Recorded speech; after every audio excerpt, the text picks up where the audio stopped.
মঙ্গলে মঙ্গলে শিবে সর্বার্থ সাধিকে সারেন্দ্র ত্রাণবকে করি নারায়ণ অবস্থিত বাবরি মসজিদ বাবু হুমায়ুন কবির 1000 কোটি টাকা ডিল করে তিনি এখন কি করছে? তিনি বলছেন যে বাংলা থেকে না, বাংলা থেকেও হিন্দু তাড়িয়ে দিবে। আর একদিকে একই বৃন্তে দুটো কুসুম, একটা হচ্ছে বিজেপি আর একটা হচ্ছে হুমায়ুন কবির। শুভেন্দু বাবু বলছে বাংলায় ক্ষমতায় এলে মুসলমান তাড়িয়ে দিবে। তা আমরা কোন বিপদে পড়েছি? বিপদে কে মানুষ? বিপদে কে হিন্দু? না বিপদে মুসলিম? বিপদে পড়েছে ভগবান, বিপদে পড়েছে আল্লাহ। এরা হচ্ছে বেঈমান, এরা হচ্ছে গাদ্দার, এরা হচ্ছে চিটিংবাজ। যদি চিটিংবাজদের কথায়, যদি মিথ্যুকদের কথায়, যদি ভাওতাবাজদের কথায় ভোট দিবেন, আপনার আগামী দিন বিপদে পড়বেন। কিসের প্রতিদ্বন্দ্বী? যেমন 2021-এ বাংলার মানুষ সেটি বিদায় করেছে, আবার বাংলার মানুষ ডান্ডা মেরে তাড়াবে। মাননীয় মুখ্যমন্ত্রী একইভাবে 24 ঘন্টার মধ্যে 18 ঘন্টা কাজ করে। আমরা ছোটবেলায় দেখেছি রাজনীতি হয়েছে, রাজনীতির প্রাক্কালে কি হয় যে কোন ক্যান্ডিডেট ভালো, কোন দল, কোন সরকার কি কাজ করেছে, কোন দল আগামী দিন কি করবে। তা এখন তো দেখছি 365 দিন 2011 থেকে আজকে 2026, উন্নয়ন ঢেকে গেছে। উন্নয়ন কোনো বিরোধী দলের মুখে উন্নয়ন নেই, অপপ্রচার, কুমন্তব্য, কুপ্রস্তাব, আর আছে হচ্ছে হিন্দু আর মুসলিম সাম্প্রদায়িক সুশ্রী। একদিকে আমাদের মুর্শিদাবাদ জেলার যে হুমায়ুন বাবু, যাকে আমাদের নেত্রী মমতা বন্দ্যোপাধ্যায় হাত ধরে 6 মাসের জন্য মন্ত্রী হয়েছিলেন, পরবর্তীকালে তাকে সুযোগ দেওয়া হয়েছিল বিধায়ক হিসেবে তাকে জিতানো, তিনি জিতেননি। যখন রাজ্যে মুখ্যমন্ত্রী ক্ষমতায় এলো, তখন মুখ্যমন্ত্রীর হাওয়াতে তৃণমূলের উন্নয়নকে সামনে রেখে হুমায়ুনবাবু জিতলেন। জিতার পরেই হুমায়ুনবাবুর সুশ্রুরি যে গেল যে তিনি রাজ্যের মুখ্যমন্ত্রী হবে। আরে মুখ্যমন্ত্রী হতে গেলে কত কর্মকাণ্ড করতে হয়, তার হাতিয়ার কি? মুসলিম সুশ্রুরি। মুসলিম সুশ্রুরির পিছনে মেন যে খেলা আমরা ধরতে হলো, আমাদের নেতা অভিষেক বন্দ্যোপাধ্যায় ধরতে পারলো যে তিনি বিজেপির সাথে আতাত করলেন। 1000 কোটি টাকা তিনি আতাত করলেন যে মুর্শিদাবাদ জেলার 22টা সিটের সাথে সাথে রাজ্যের সব সিটে তিনি ক্যান্ডিডেট দিবেন। তো ক্যান্ডিডেট রাজনৈতিক সংগঠন, মানে তা গণতন্ত্র প্রিয় মানুষ, ভারতবর্ষ গণতন্ত্র দেশ, তিনি যা ইচ্ছা করুক, কোনো অসুবিধা নেই। কিন্তু তৃণমূলের থেকে, তৃণমূলের খেয়ে তৃণমূলের পরে এই আমরা শুনেছি না যে গ্যাদ্দার বেঈমানরা আছে। তো গ্যাদ্দার বেঈমানের মধ্যে আজকে মুর্শিদাবাদ জেলায় হুমায়ুন কবিরের নাম রাখা উচিত আছে। যদি বলেন কেন, আমরা ধর্মীয় ব্যাপারটাতে যখন বিপদে পড়ি বা আমার বাড়ির সন্তান যখন বিপদে পড়ে, তখন আমরা ভগবানের নাম করি। এবং সকাল থেকে যারা ধর্মীয় প্রাণ মানুষগুলো, তারা ধর্ম নিয়ে চর্চা করে। এবং আমরা হিন্দু মুসলিম উভয় সম্প্রদায় আমরা ধর্মটা করি। এবং ধর্ম করার পরে সারাদিন উপবাস থাকার পরে আমরা, পুরোহিত বলুন আর আমাদের মুসলিম ভাই বলুন, তারা একটাই দোয়া করে, মঙ্গলে মঙ্গলে শিবে সর্বার্থ সাধিকে সারেন্দ্র ত্রাণবকে করি নারায়ণ অবস্থিত। অর্থাৎ আমার সাথে সাথে পরিবারের সদস্য সকলের মঙ্গল হোক, আমার মঙ্গল হবে। ঠিক মুসলিম সম্প্রদায়ও রোজা করার পরে বা রমজানে বা আজান দেওয়ার পরেও তারাও মানে গোটা বিশ্বর মানুষের জন্য তারা দোয়া কামনা করে। কিন্তু এই গৌরবাবু কোন, এই বাবরি মসজিদ বাবু হুমায়ুন কবির 1000 কোটি টাকা ডিল করে তিনি এখন কি করছে? তিনি বলছেন যে বাংলা থেকে না, বাংলা থেকেও হিন্দু তাড়িয়ে দিবে। আর একদিকে একই বৃন্তে দুটো কুসুম, একটা হচ্ছে বিজেপি আর একটা হচ্ছে হুমায়ুন কবির। শুভেন্দু বাবু বলছে বাংলায় ক্ষমতায় এলে মুসলমান তাড়িয়ে দিবে। তা আমরা কোন বিপদে পড়েছি? এক এক এক বন্ধু বলছে হিন্দু তাড়িয়ে দিবে, আর এক বন্ধু বলছে মুসলিম তাড়িয়ে দিবে। তার থেকে বড় বিপদ হচ্ছে, আমরা তো মানুষ, আমরা খেতে খাই, আমরা কথা বলি, আমরা সমস্ত আমাদের গায়ে আঁচল লাগলে বলতে পারি। কিন্তু আজকে আমরা ভারতবর্ষের নাগরিকের থেকে, ভারতবর্ষ নয় বাংলার সব থেকে বিপদে পড়েছে ভগবান। কারণ ভগবানকে যে কোনো জায়গাতে তারা মূর্তি পুজোর নাম করে মূর্তি পুজো করছেন। রাতের অন্ধকারে এরা কি করছে? লুঙ্গি পরে, মাথায় টুপি পরে এরা ভগবানকে ভেঙে দিচ্ছে, ভগবানের মূর্তি ভেঙে দিচ্ছে, প্রমাণ করতে চাইছে যে এটা মুসলিমের কাজ।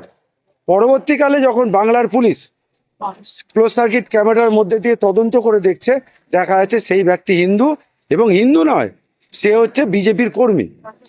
তাহলে আপনারা বলুন আজকে বিপদে কে মানুষ, বিপদে কে হিন্দু, না বিপদে মুসলিম? বিপদে পড়েছে ভগবান, বিপদে পড়েছে আল্লাহ। একদিকে বাবরি মসজিদের নাম করে ধর্মীয় প্রাণ মুসলিম সম্প্রদায়ের কাছ থেকে অর্থ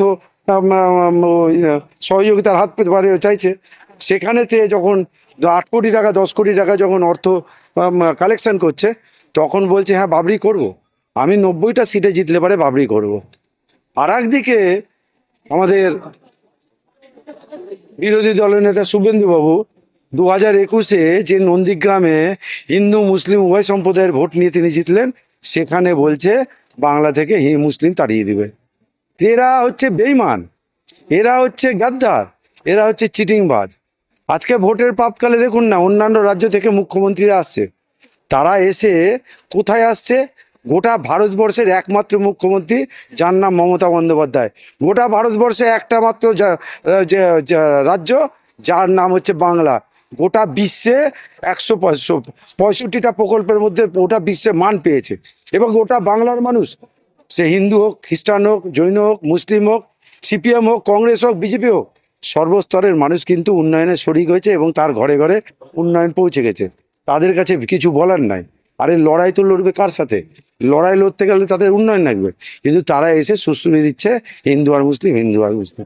কোনো প্রতিদ্বন্দ্বী নেই। বাংলা কিসের প্রতিদ্বন্দ্বী? যেমন 2021-এ বাংলার মানুষ যেটি বিদায় করেছে, আবার বাংলার মানুষ ডান্ডা মেরে তাড়াবে।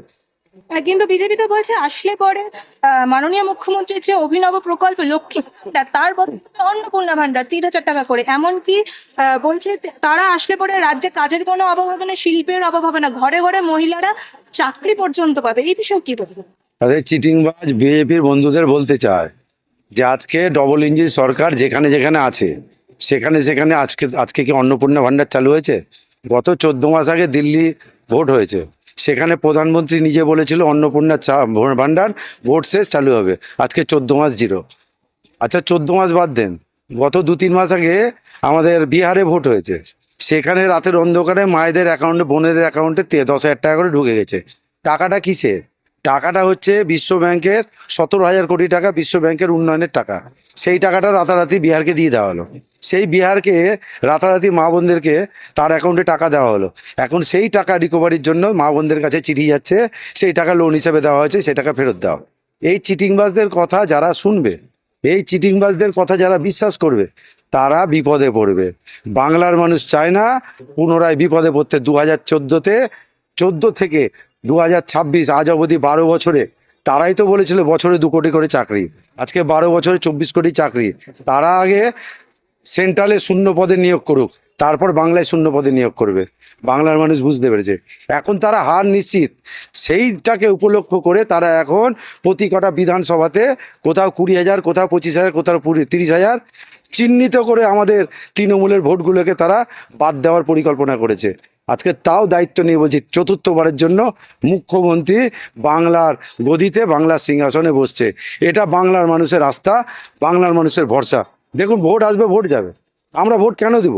আমি রাজনৈতিক নেতা হিসেবে আমি আমার জনগণকে প্রশ্ন করব, ভোট কেন তৃণমূলকে দিবেন? ভোট যদি 2011 থেকে 2026 যদি উপকৃত হয়ে থাকেন ভোট দিবেন, যদি উপকৃত না হয়ে থাকেন ভোট দিবেন না। যদি চিটিংবাজদের কথায়, যদি মিথ্যুকদের কথায়, যদি ভাওতাবাজদের কথায় ভোট দিবেন, আপনার আগামী দিন বিপদে পড়বেন। এবং আগামী দিন যদি মুখ্যমন্ত্রী চতুর্থবারের জন্য না হয়, তাহলে কিন্তু সব থেকে বড় বিপদে পড়বে বাংলার মারা, বাংলার বোনেরা, বাংলার সাধারণ মানুষ। কারণ যত প্রকল্প আছে সব কিন্তু বন্ধ করে দিবে এরা। শুধু তাই না, আজকে এই এই বিধানসভার বিধায়ক গত কিছুদিন আগে 9 নম্বর ওয়ার্ডে একটা মন্দির উদ্বোধন করতে গিয়ে বলছে যদি তৃণমূল ক্ষমতায় আসে, বলে তৃণমূল সব মন্দির ভেঙে দিবে। আরে এরাই তো ক্ষমতায় আসার পর অযোধ্যা করতে গিয়ে আজকে গোটা অযোধ্যার মানুষকে বিভ্রান্ত করে সমস্ত ভেঙে দিয়েছে। যে যে রাজ্যে আছে সমস্ত রাজ্যে মন্দিরগুলো ভাঙছে, সমস্ত রাজ্যে। আজকে ব্যুরো অফ ক্রাইম ভারতবর্ষের এই সংস্থা হচ্ছে আমাদের সেন্ট্রাল গভর্নমেন্ট, আজকে বিজেপি সরকারের, তারা বলছে প্রতিদিন প্রতিদিন ভারতবর্ষে 9 থেকে 10টা মেয়ে। আজকে তাদের লজ্জা হওয়া উচিত। আজকে গণতন্ত্র হত্যা করছে তারা। আজকে আমাদের গণতন্ত্র, আমরা ভোট, আমাদের ভোট অধিকার কেড়ে নিচ্ছে যাতে আমরা ভোট দিতে না পারি।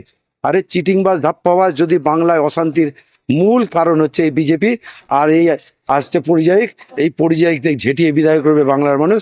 আমরাই ছিলাম, আমরাই আছি, আমরাই থাকবো, কারণ আপদে বিপদে দিন রাত এক করে আমরা মানুষের পাশে থাকি এবং সারা দিন মানুষের কাজটা করার চেষ্টা করি।